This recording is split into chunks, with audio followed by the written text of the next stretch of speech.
Kainan na, mga lolos. It's lunch time. Ayan. So, may kanin ako dyan, itlog.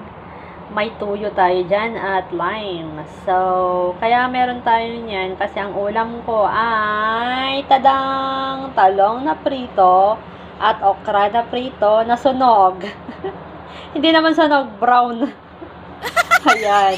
Yan yung ulam ko ngayon. At itlog. At may dessert din ako dyan. Siyempre, masyadong carbo na ako ngayon.